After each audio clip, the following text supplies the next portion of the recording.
Today we have a fountain pen unboxing of a new Nettuno 1911. This is the Neos collection. The dark gray cardboard sleeve has a cutout so you can see the logo on the interior gift box.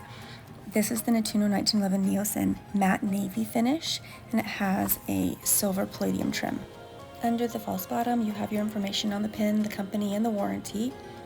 The Nettuno 1911 Neos collection is available in different colors, but this is the matte finish blue navy called Ulysses. This is a good shot of the pen clip with the high relief technique showing the trident there. And this is a look at the pen clip in action.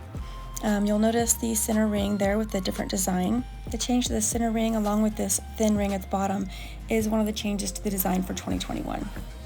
Pens are fitted with a stainless steel No. 6 Bach nib, and the Nettuno name and collection and the numbered edition is on the barrel of the pen. Neos fountain pens are turned from solid bar stock and they're Italian made. The cartridge converter filling system makes it easy to use your pen in the way that's easiest for you. And the stainless steel nib is branded with the Nettuno logo. If you want more information, find your Nettuno 1911 Neos at penchalet.com.